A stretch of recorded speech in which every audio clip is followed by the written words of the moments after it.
Halo semuanya, selamat datang di bedah materi kita kali ini. Hari ini kita bakal ngupas tuntas sebuah misteri geografis yang jujur aja keren banget. Kita ngomongin soal keanekaragaman hayati Indonesia. Saya super semangat nih buat ngajak kalian ngeliat gimana posisi geografis negara kita ini bisa nyiptain keajaban biologi yang luar biasa banget. Yuk kita bedah bareng-bareng. Nah, kita mulai dari satu pertanyaan besar ya. Pernah kepikiran nggak sih, kenapa satwa di Indonesia tuh bisa kepisah jadi 3 zona yang beda banget? Maksudnya gini, coba bayangin gimana ceritanya hewan yang kita temui bisa berubah drastis. Dari harimau gede yang mengaum, tiba-tiba jadi kanguru kecil yang lompat-lompat, cuma gara-gara kita pindah pulau, tapi masih di negara yang sama. Pasti ada kan sesuatu di balik ini? Ada kekuatan alam yang benar-benar lagi bekerja di sini.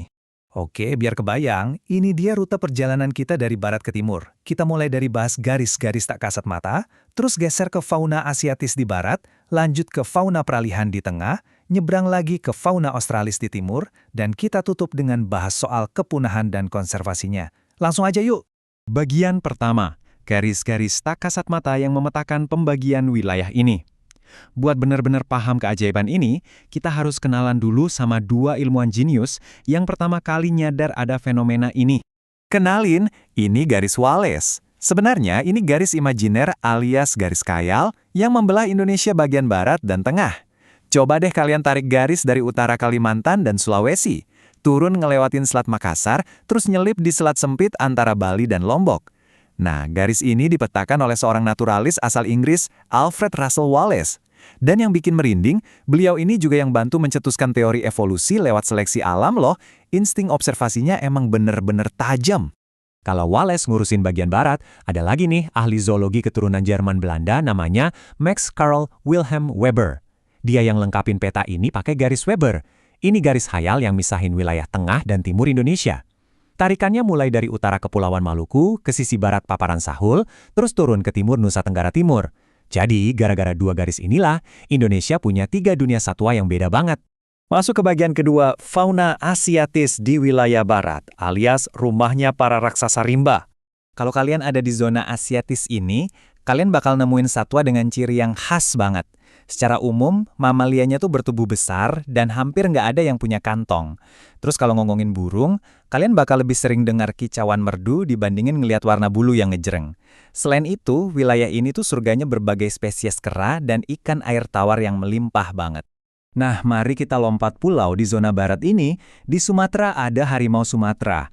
Asal kalian tahu aja ya, ini tuh spesies harimau paling kecil di dunia loh. Di sana juga ada orang utan dan siamang. Geser dikit ke Jawa, kita ketemu badak bercula 1 yang kondisinya sekarang benar-benar kritis. Terus ada merak hijau Jawa dan banteng. Terbang ke Kalimantan ada si hidung panjang bekantan yang ikonik, beruang madu sampai lumba-lumba pesut mahakam. Oh dan jangan lupa, di Bali ada burung super cantik jalak Bali.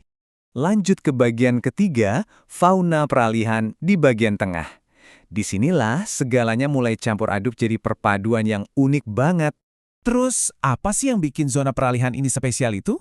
Jawabannya tingkat endemisitasnya yang tinggi banget. Maksudnya gini, hewan-hewan di sini tuh eksklusif cuma ada di Indonesia. Kalian gak bakal nemuin mereka di belahan bumi manapun. Kalau dilihat dari asal-usul evolusinya, mereka ini ibarat hasil persilangan atau percampuran sifat yang menarik banget antara tipe satwa Asia di barat dan Australia di timur. Bener-bener tempat ngumpulnya keunikan alam liar. Waktu kita nyelusurin wilayah tengah ini, kita bakal langsung disambut sama para pemegang rekor dunia nih. Di Sulawesi, ada anoa, si banteng terkecil di dunia, ditemenin sama burung maleo, babi rusa, dan primata mungil bermata beloh, Tarsius. Lompat ke Nusa Tenggara, wah, kita langsung ketemu sang naga purba, Komodo, kadal paling besar di muka bumi. Bayangin, perbandingan ukurannya tuh jomplang banget kan, antara si kecil anoa dan si raksasa Komodo. Bagian keempat, fauna australis di wilayah timur.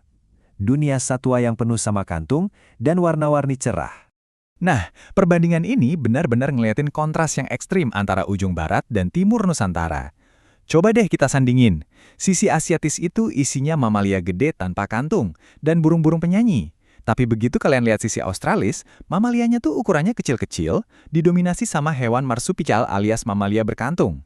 Dan burung-burungnya, mungkin mereka nggak jago nyanyi ya, tapi soal warna, wah cerah, semarak, dan bener-bener manjain mata. Yuk, kita buktikan dengan mampir ke Maluku dan Papua. Di Kepulauan Maluku, kalian bakal ketemu bidadari halmahera dan reptil soa-soa. Terus masuk ke daratan Papua, nah ini dia surganya warna. Ada burung cendrawasih yang luar biasa cantiknya, burung kasuari, terus pastinya ada mamalia berkantung kayak walabi alias kanguru Papua, dan landak Papua atau echidna. Dari sini, kerasa banget kan kalau koneksi biologi mereka sama benua Australia itu kental banget.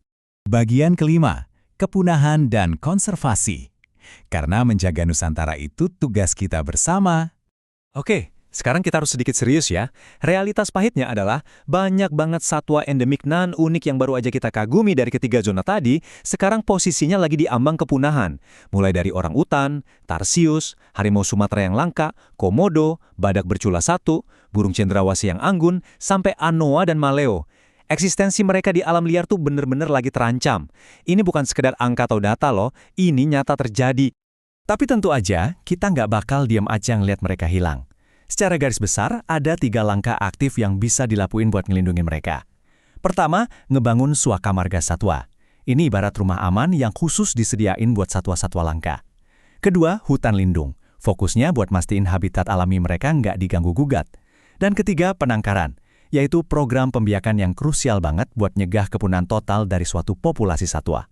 Yang pada akhirnya ngebawa kita ke satu pertanyaan penting. Lewat keanekaragaman yang luar biasa ini, kekayaan yang secara magis dipisahkan sama garis-garis tak kasat mata di peta dunia, peran apa sih yang bakal kita ambil untuk mastiin satwa-satwa ini tetap ada buat generasi selanjutnya? Pembahasan kita hari ini bukan cuma soal tahu di mana hewan itu berada, tapi tentang gimana kita melindunginya.